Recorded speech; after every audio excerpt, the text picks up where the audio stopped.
Hey guys, Jeff here, and today we're going to show you how to build a shed base in an afternoon. And this is all the tools and materials that you're going to need to get the job done. Let's just get started. We're going to build a shed 9 feet by 6 feet, 8 feet tall, okay? And we need a shed base, which is going to be 2 by 8, and we're going to have posts coming out of the ground to hold it up off the ground, okay? Now, the way I build it, the corners are these posts. They're coming right up. Okay, they're going to be through the deck. It'll be part of the deck. And then I'm going to be also framing a door area using the posts the same way. And the way that we're going to get our width, okay, the 9 feet, is really simple. Because when I'm done, the posts from here to here are going to be the same as down here, okay?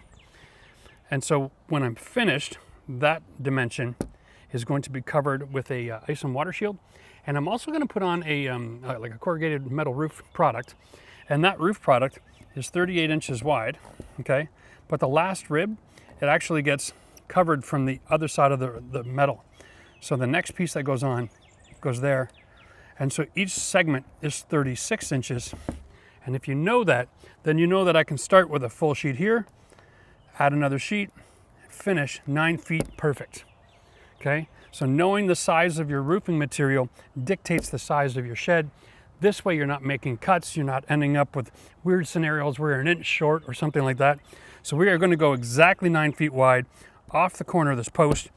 So that means my rim joist, if I'm going to be having a joist that goes like this and then setting my post inside of it, my rim joist, the one that goes all the way out here, needs to be 1.5 inches wider than my 9 feet on each side. Okay, so we're going to go to 9 foot 3 inches on my rim. That's how I do my math in the back of my head, and so we're going to start by doing that. If you want to make your shed a different dimension, you can follow exactly the same system we're doing here today. You can go 6 feet wide with one door. You can go 12 feet wide. I don't care, but keep your 36-inch segments so that you don't have to be cutting your roofing material on site, which is a bit of an issue because if you don't use the right tools, it rusts really easily. All right, so that's basically that in a nutshell. That's the plan. Now we get to execute.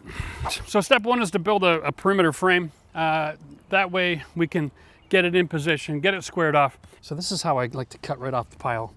Guys, what I just take is my square and my saw, and this is gonna do all the work today, okay? We're using a framing demolition blade. It's a 24 tooth on a 7¼ inch saw. And what I do is I always put a marker on it. This is the 0 point. It actually cuts from that metal and a little bit, and 1/8 of an inch to the right. Okay, so you put your saw, your square here, your saw, you slide them both over together until I'm going to line up those 2 marks. And now I know exactly where my cut is, okay? Get the blade going and you just push it all the way through, running this side, the table of the saw, up against your square. And that makes a perfect cut every time.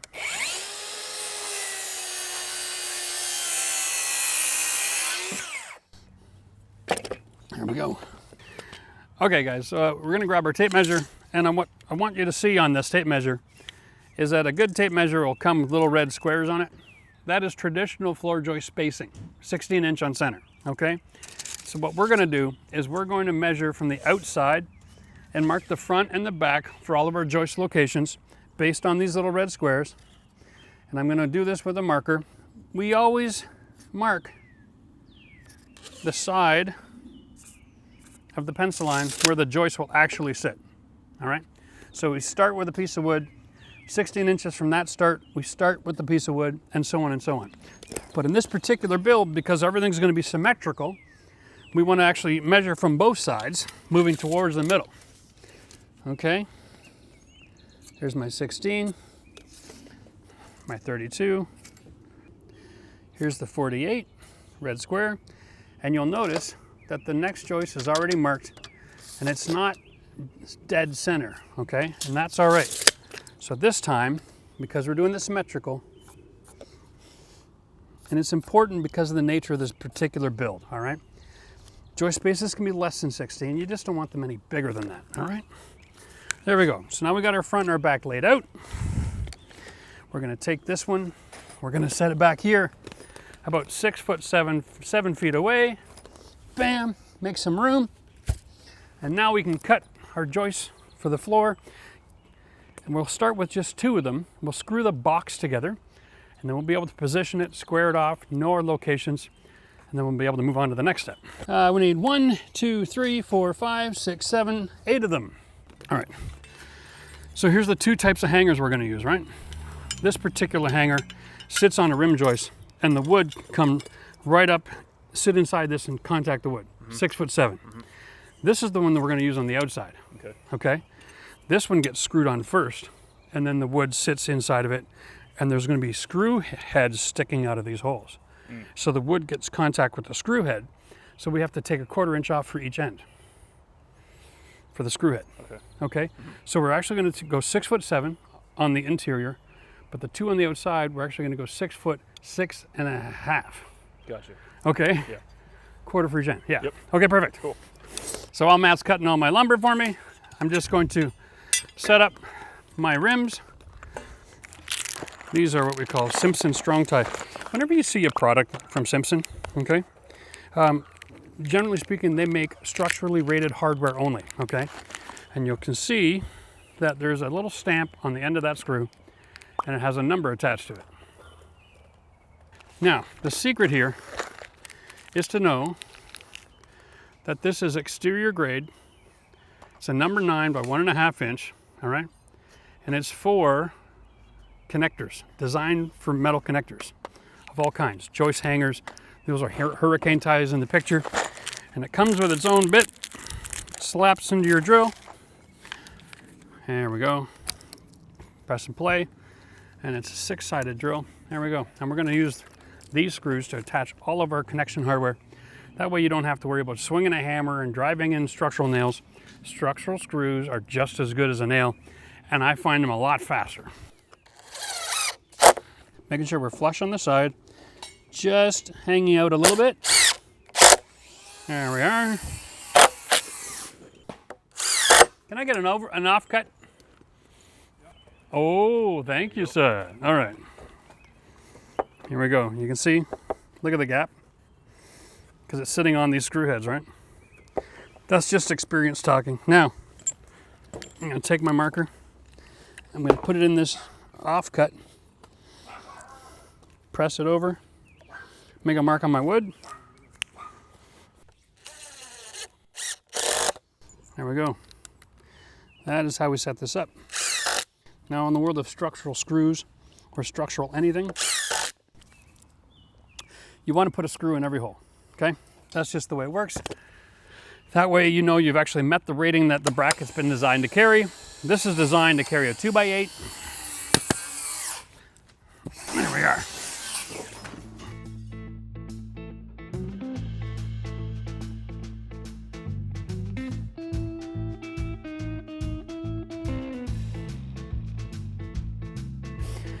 Let's put this together. Drive 2 screws into the end of this, Matt. Okay. This is just to get it tacked together for now. Eh? Okay. So we're using 3.5 inch treated screw. We'll tack this together, and then we can set it in position. Then we'll square it off by measuring corner to corner on both sides. Get it in the perfect location.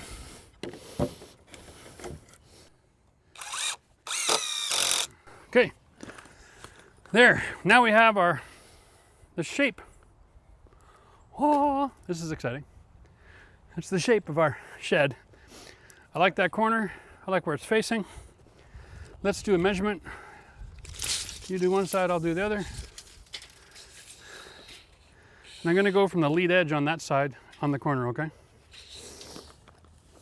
That's important. When you're doing this, you don't work across the middle of your tape.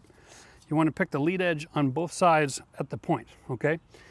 So you're on the point over there, okay? Right now I am 138.25. Let's do the other corners. I am 137.25. I'm out an inch. So that means that our box has been pushed tighter together, okay? So hold your corner in position. And what I'm going to do is I'm going to move this direction. I'm out an inch, so I'm going to change that to half an inch. I want to go to 137 3/4 just by pulling it straight to the left. So I'm 137 1/4. I want to go to 137 3/4. There we go. Got it. Let's confirm. Okay, perfect. You know, like we're making a pressure treated shed base, for God's sake, right? Not a rocket ship. Okay, now let's get screenings. So what we have to do now is we want to set up our shed base. We're going to work directly on the grass. Now, grass is a lousy thing to put a shed base on, even with our special feet. So let's do our thinking about our design now. We have a post going here, right? We have a post going here, okay, on the inside of this junction. That's going to happen in a minute. Same over here. We've got a post on this corner and a post on this junction right here. Okay, so what we want to do is pour the limestone screening, make a little pile in each of those 4 locations, and that way we can then set our feet on top of it, press it into position, okay, and then we'll be in good shape. All right, now let's talk about our shed base. Here it is. This is a tough block. This is available in Home Depot in Canada. Okay, if you're down in the States, they also make a camo, makes a great little camo block. It's a little bit bigger foot, has a little more flexibility, but this is great. It's a shed, for Pete's sake. What we're gonna do is, you'll see the bottom is designed that it sits over top of all that stone, and it's got flat sections to disperse weight. The tough block doesn't carry as much as a camo, but this is a small shed, and even with a snow load in the wintertime with 7 posts, we're gonna be rated here for over 10,000 pounds. So I don't know what you keep in your shed, but you could store gold bars in here, no problem. All right, now what we're gonna do is we're going to set these in position. You can see the 4x4 post would sit on the inside, all right? But we need this point to here, okay? So, there we go. It's gonna go, right? Here we go. I marked off the 3 on the back, one in the middle, one in that corner, okay? And we still got to do the front corner as well. So once we got all of our dirt, we'll be able to lift the corner up, slide these into position, and line up where the 4x4 post goes in that exact position, so that our 4x4 post is making contact with both sides of this as well. I'm telling you, you can do this in an afternoon. Just got to follow a system that works, and this is going to work great. Now, because we're on level ground pretty much back here, it helps, right? We are going to set this off the ground just a little bit. We have a 4-season climate here, so we're going to get snow. We might get a little bit of water ponding back here, but it generally drains away from the shed behind it. Should be great. Okay. 1, 2, 3, 4. And then 1, 2, 3, 4 again. Okay, now we're going to push all that towards that corner until it's right in that right spot. Bam. About that location there. Does that look good to you? Sure. That's just to get started, and then we'll do the ones on the back. Now this is about getting us 95% of the way there, okay?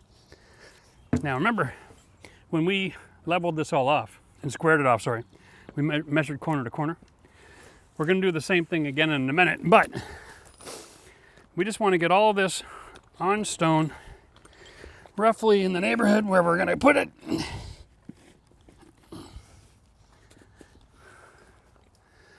Okay.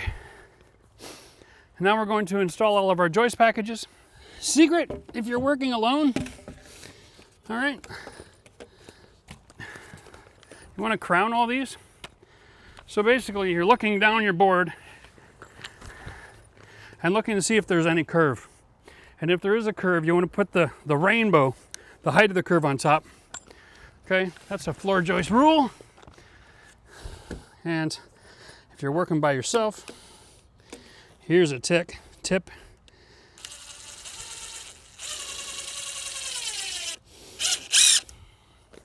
that becomes an extra pair of hands.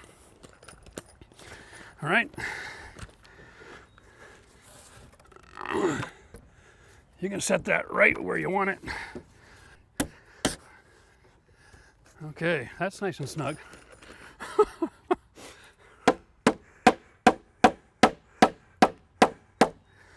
Yeah, no kidding, eh? That exact measurement, I'm telling you that. All right.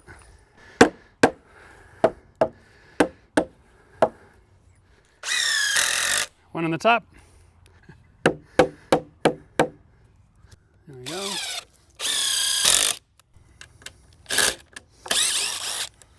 Now, these joist hangers we add on afterwards, okay, to screw into the rim joist. And then there's a couple of locations to put screws on an angle into the joist. But that's why I like to screw through the plate first, because I find that this holds a lot better to keep things from separating, all right? We add this after the fact. Oh, I think I grabbed a couple of 2x10s instead of 2x8s.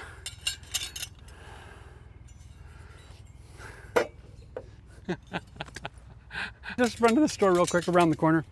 We need 2, 4, 6, 8, 10, 12. Truth of it is, you don't frame with 2x8 very often, right? Only when you're doing outdoor work like this. Are they looking for me? What's going on? They're looking for guys building things without a permit. Welcome to Canada. Canada Shed Inspection Bureau. There we are. Making sure everything is flush is super important. Top and bottom. Now, quick trick when you're doing screws. You don't screw until you see the head go into the wood. Always look on the back side. You have to screw until the gap disappears. Sometimes you got to go an inch into the wood before you get enough torque to get that to happen. But you go until that closes. Now the screw is in place. And if you want to make sure that they're flush, okay, you just take your hammer and you hit both boards at the same time until they're actually hitting both boards. Okay, because that's flush, but the wood has a rounded edge, and so it's misleading. You can easily install these too low if you're waiting for the shadow to disappear.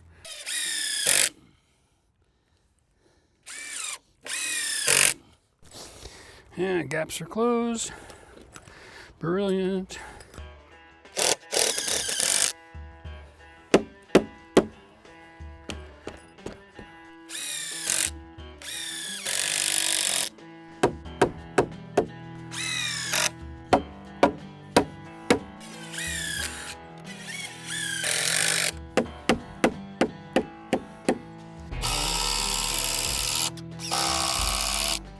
Well, let me get my last stick in here, Vin. At least I'll feel like I got something done.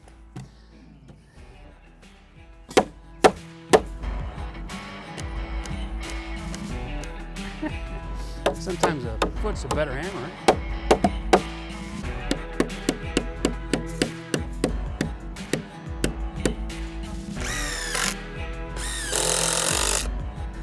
Okay, there we go.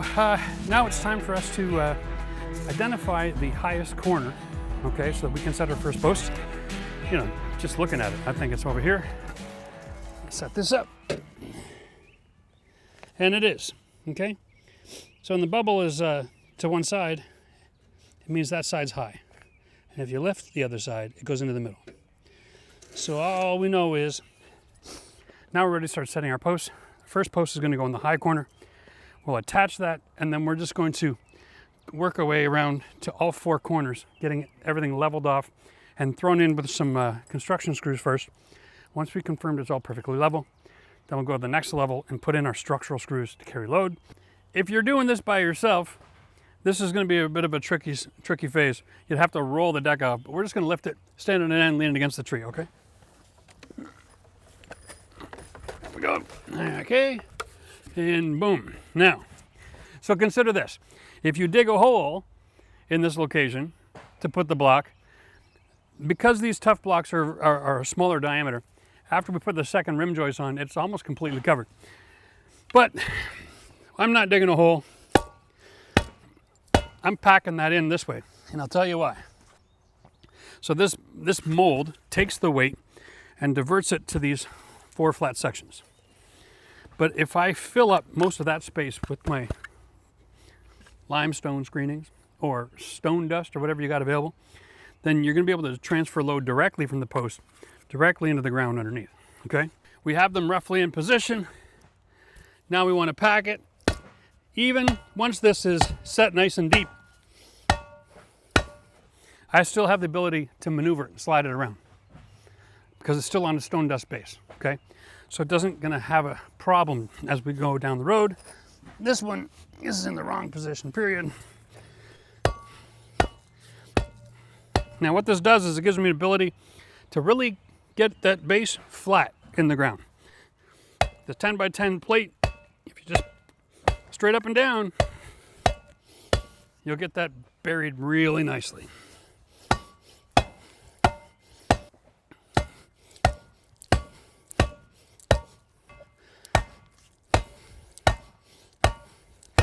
One more thing, if your area where you're building is on a hill, you definitely want to dig holes, okay, and set your posts below the ground level. That way it's not going to have a desire to slide down the hill over time. All right, you're welcome. Yeah, that's really good advice. Okay, now, gentle in the right spot would be great. Give or take. All right, close back there.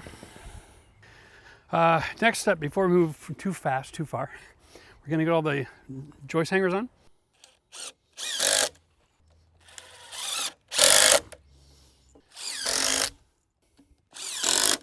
One screw for every hole.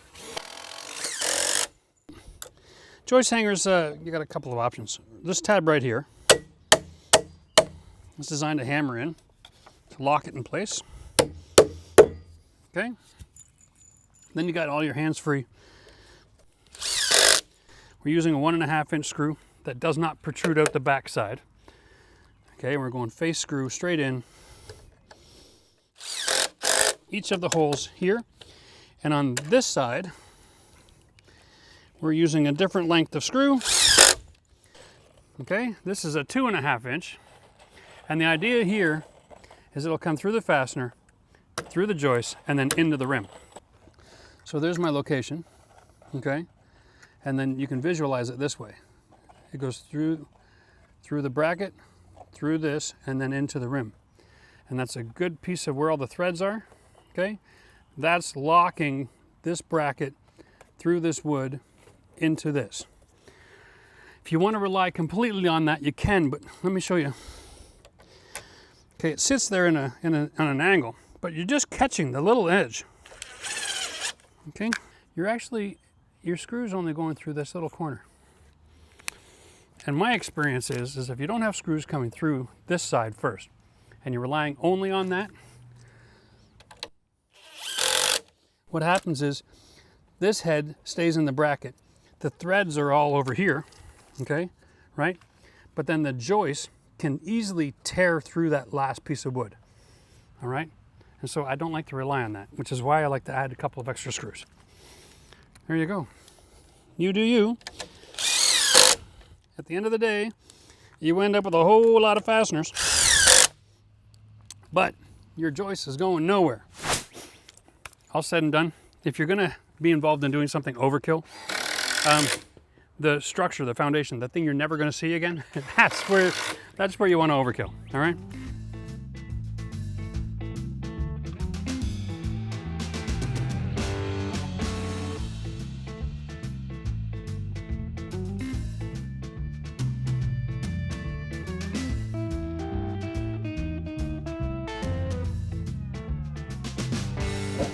Now we're done building our structure for strength. We still now have to square it off yet again. Here we go. All right, real quick. What was the number that we had? 130? 137.5. Okay, I'm still 138.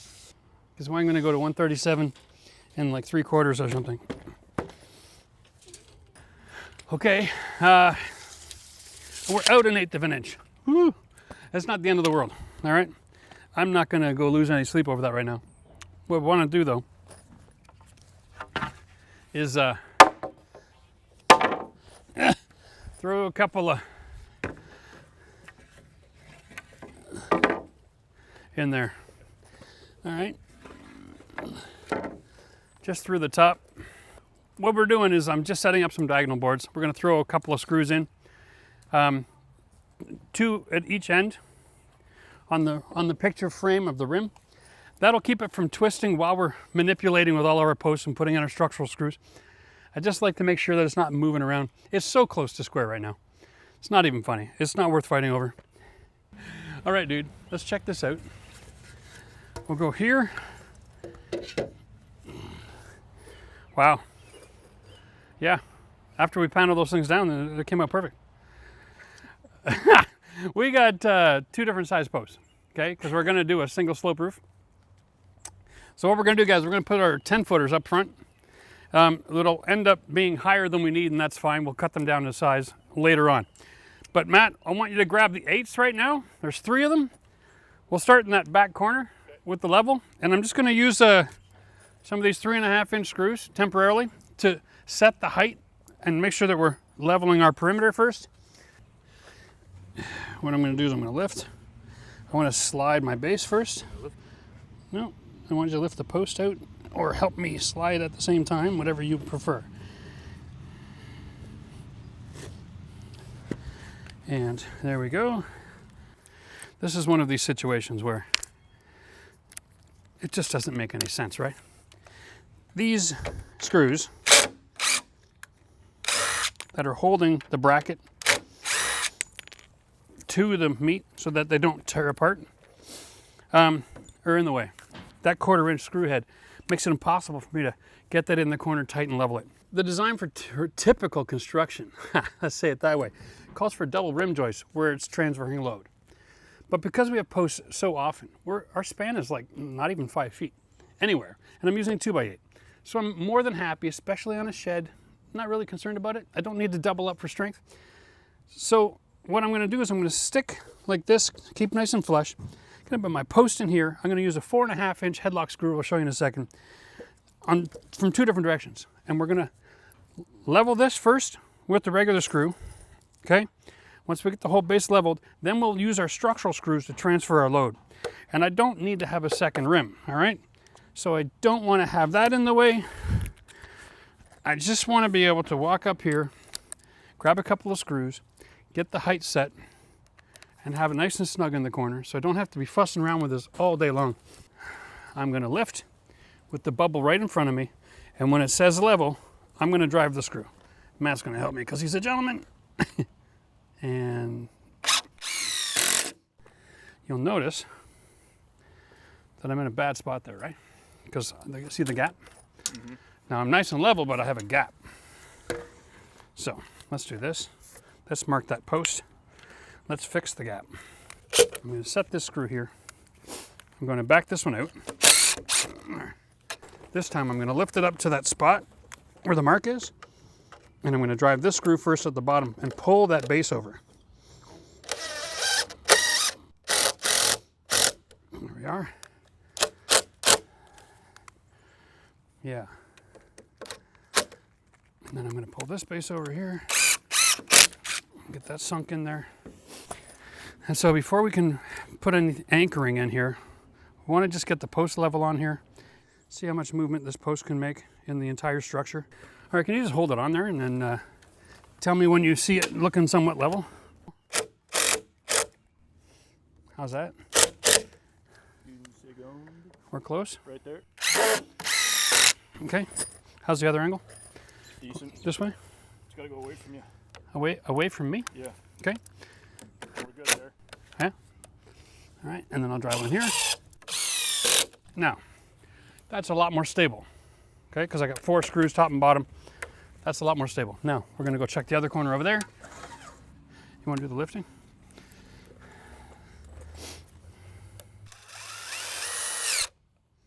Right there.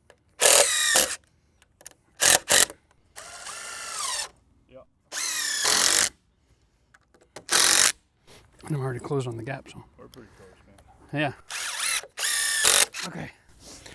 Good. The only last thing I want to confirm is that yellow on that rim to that corner, just to confirm. But it's on that board that was going to something that was already level, so it should be fine. But can you just take that level on that first joist there and confirm? We're good? Yep. All right, good. We're level. Now let's drop the other 8 in, and then we'll do all the 4 across the front. So what I got here is this 1.5 inches, basically. Okay? And 1.5 inches. This material here is actually in the way. It's making on the contact with all these screw points. So I'm going to just run my saw real quick. Zip, zip, zip. I'm going to notch this out so that it sits over top of all that mess. All right. Remember, this is a 4x4. And if we were to take a look at the size of that beam and say, okay, our expectations for that post to carry, let's call it 1,000 pounds or 1,500, similar to the foot, and we were to lose 10% of the size of that post, we're still at 1,350 pounds. It's not an issue, okay? So that's what we're gonna do. We're gonna make this simple. I'm gonna slice a cut through here, and I'm gonna cut on a 45 and just take that whole inside a corner right out of the way. I'm not gonna sit there and fart around with a hammer and chisel all day long. We're just gonna get her done.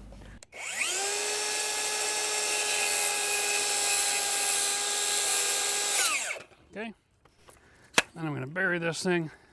Okay, hold it nice and flat and drive straight.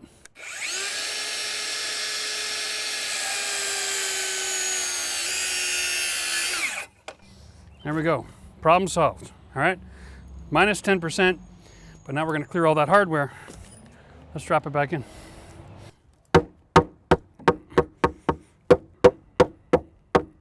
There we go, nice and snug, like a bug in a rug. I'm going to anticipate that that's fine.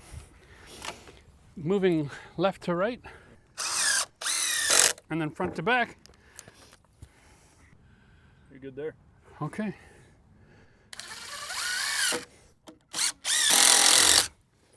All right. Okay, guys, so we're just gonna avoid a step. We're measuring now. Hey, look at that measuring tape. 9 inches, okay?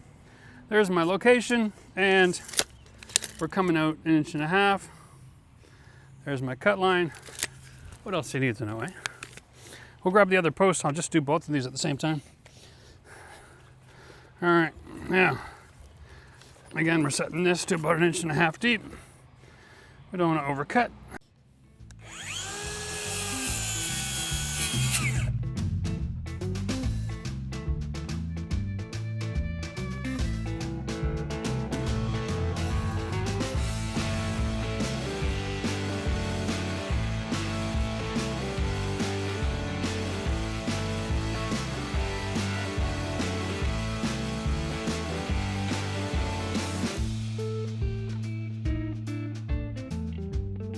Video is all about making a shed base. But in this system, the posts, the structure that go carry the roof, it's all part of the structure before we can even put the decking on. Let's just move on and finish decking this. We can get rid of these extra boards now that we're all secured. So we'll pop them off and then we'll get working. Okay? Yeah, this is just a stopper board. Okay, this cuts, you want to have a screw every 12 to 16, just to make sure it's pulled tight. Okay, now what happens is, we put our boards on, these are the ends that are clean, there's no sticker, no nothing, pull it over, okay, yeah. All right, and then you can give it a little bit of a love tap. Yeah, that's all it is, just a love tap. Yep, okay. Now we're ready to screw them in. If you're a fan of the channel, you've seen some of our other shed work. When I'm using really nice wood, I like to use camo screws. Or if the deck is going to be exposed to the sunlight and the weather, almost everything we're doing here is going to be covered. So surface screws are great in this scenario. And here's the deal. We're using a 2.5 inch screw. The shaft is thin at the top because that is almost completely in this board and the threads go in the joist. So we want to go to the middle, but 1 inch back, straight down, not on an angle, and just recess the screw about a 1/16 of an inch. And if you want to have it look perfect, okay, you can chalk line, you can get a straight edge, you can do whatever you want to do.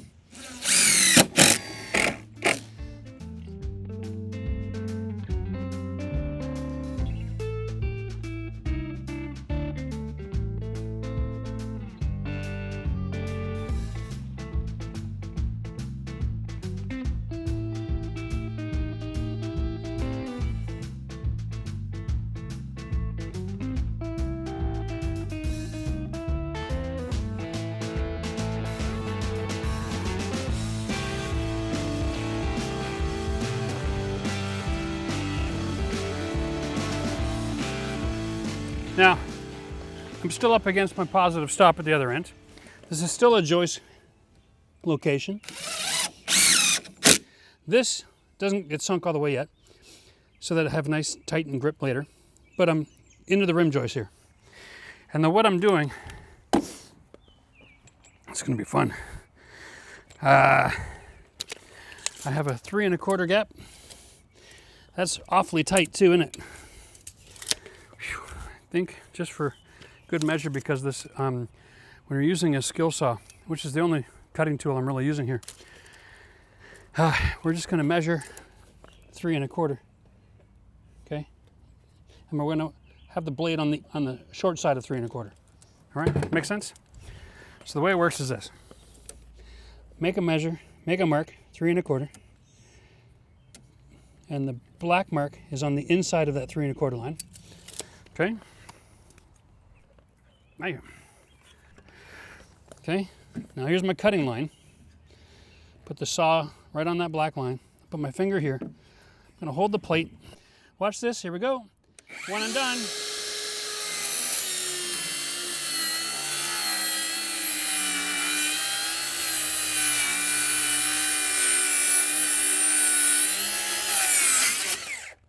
The reason I did this is I want to have this cut side inside, okay, the shed. Because I've got the entire shed being made out of pressure treated for a reason, right?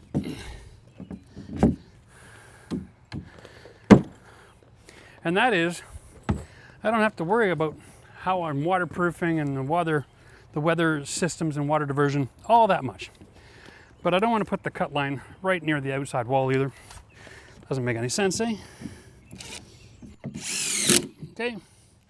Now, I'm only going to put in 1 screw on each location here, but I'm going to change sides.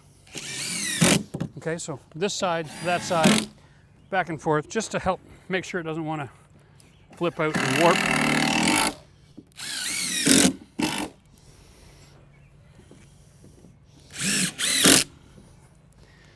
Okay, burn it in. Go ahead, I want to see you do it.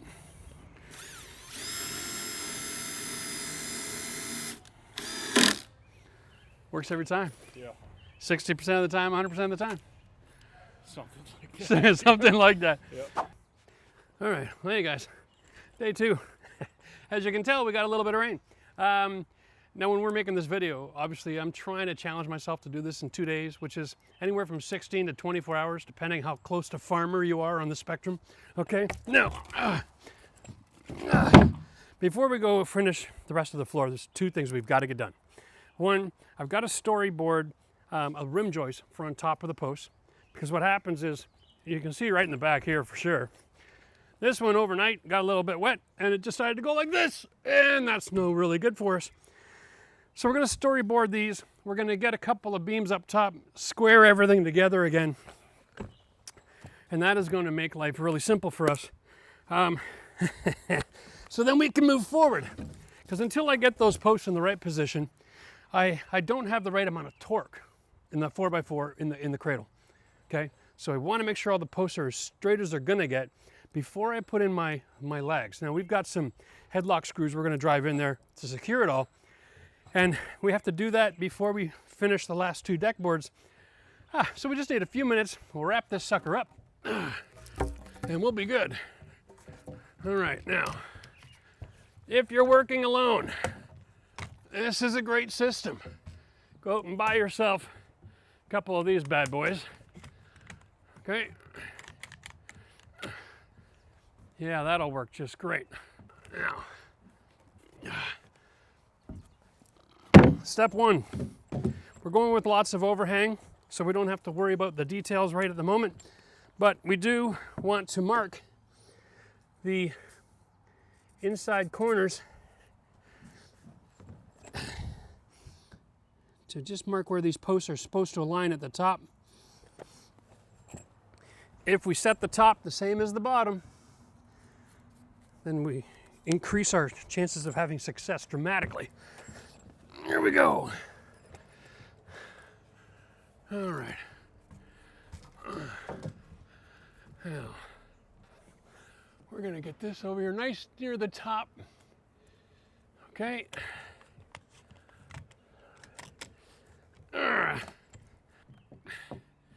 Whew.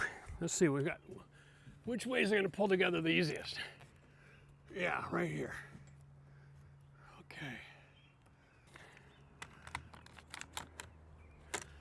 Okay.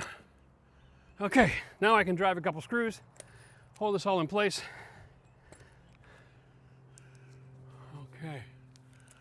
Well, that actually pulled off.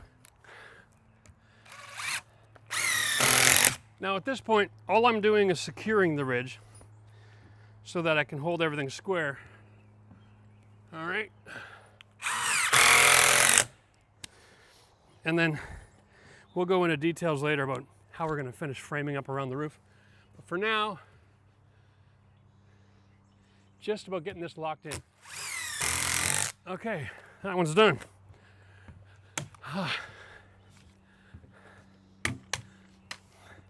Time for this side. Okay. Now, you got your drill on you?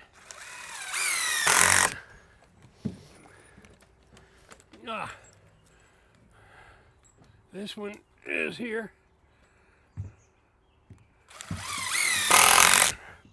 And what we should end up with is the door area here, which is 47 inches frame to frame. Should be the same all the way up. Bam. There we go. So 47, here we go. Let me show you the tape. Wow, 46 and 7/8. That's about as square as you're gonna get when you're doing this whole, you know, Swiss Family Robinson treehouse construction style build, right? All right, next thing, and then of course, is we're gonna get our deck boards and we're gonna trace this out and get those cut with the jigsaw. All right, so for reference, install my board up against my end stop here, okay? And I threw in a screw just to hold it in place while I do all my measuring. Here we go. Now, this is as simple as setting your square against the old deck board, running it over to your post, making a mark, okay? And then tracing your hole bigger than the post, about the size of your marker. All right, so let's do this again. There's my mark. Trace my hole a little bit wider. This is not the time to be doing finished carpentry, right? We're not trying to make this snug and exact because wood expands and contracts. If we make it too snug, it's going to end up splitting. So give yourself a little breathing room. On top of that, we measure, and of course the post is 3.5. But because this has been outside and raining, it's actually a little swollen. So it's 3.5 and a bit. We're going to give ourselves that bit. Okay, we're going to go to 5/8. Now, here we go. So that's my mark. We're going to trace that out in a minute. We'll get the rest of these done, and then we'll pull out the jigsaw and cut our holes.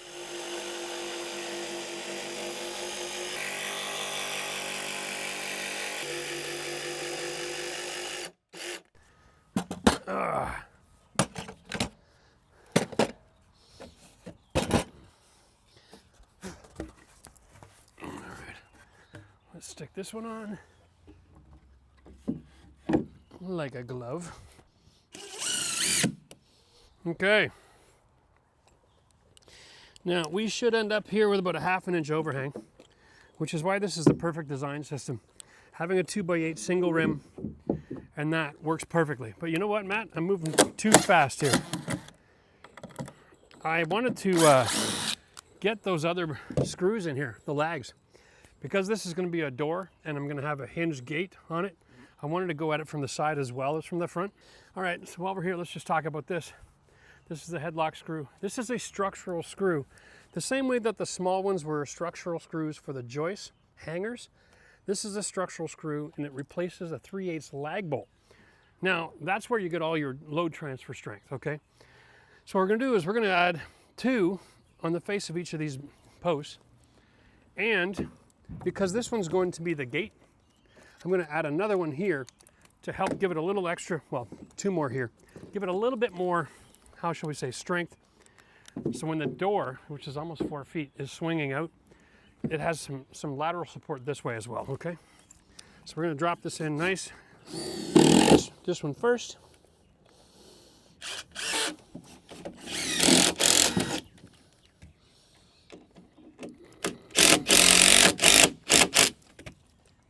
And once again, I don't want to do this until I've got my deck on.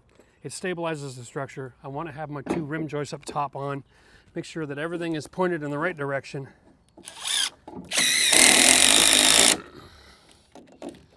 Woohoo! Okay. And for those of you who are wondering about the end from the beginning on this,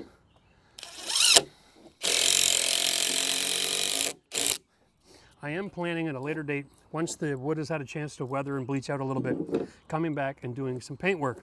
And so my rim joists and my posts are all going to be painted black. And so then this is going to just blend right in. Done and done. Now that is solid.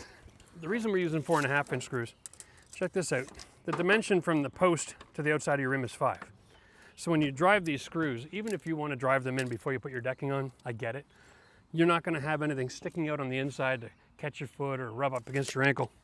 And you've actually transferred a perfect amount of load, so we're good to go. When we're doing decks, guys, a lot of times we're going to add blocking next to these posts, just so that the deck boards have some structure. We have that blocking built in where the door is and where people are going to be walking. But in this particular build, this is actually going to be where our wall gets installed. We'll go show that system in a minute. But we don't need blocking except for where you're going to walk. Alrighty. That's it. 2 screws.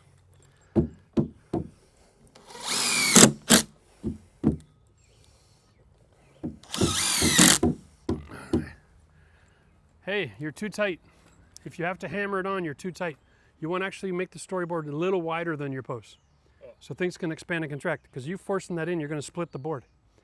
Split it? Yeah, you'll tear the chunk off at the very end for sure. So let's not do that. Okay.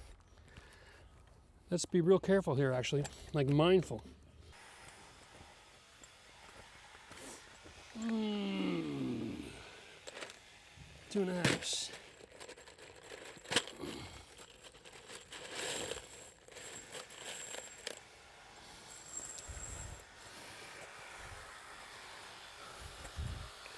So this is perfect because we took the time to rip the second last board down.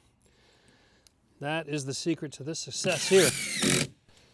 Beautiful. You said 2 of these, right? 2 in the, yeah, you can look at that corner over there and you can just mimic that. As far as their location and everything.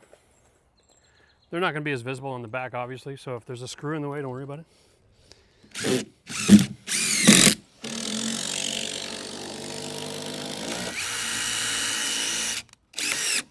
Oh! Oh, buddy! Oh, that sucks. Okay. Here's a trick. Put in a spacer screw. All right. I think this wood got its ass kicked the first time you installed it. It really does work every single time.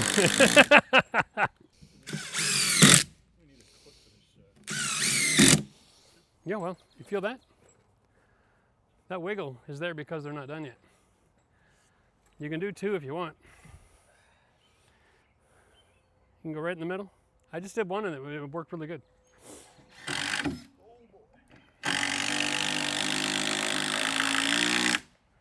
While Matt's taking off that cheater board, I'm going to show you this right here.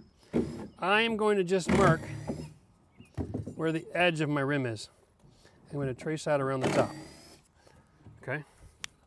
Now I can take my chalk line and run a string line over it here.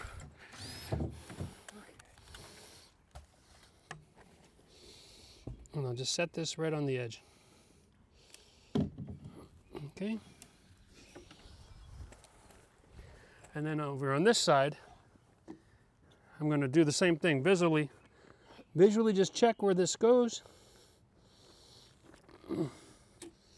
Now, in treehouse construction, doesn't necessarily mean that that board underneath is straight. All right, so there's 2 things we're going to do. One is a chalk line, have a general idea. 5/4 board is actually 1 inch, not 1.25 inches. Here we go. So we're going to go like this, and until it's sticking just a hair past 1 inch. I'm going to go about 1 1/8 to the top of the tip of the blade, because these boards all have little cupping in them. We want to ensure that we're going to cut through the first time. All right. Now, this saw is equipped to be exactly 1.5 inches, right, from the post, which should be where that joist is. So it actually works out really well. Then we're just going to follow the chalk line.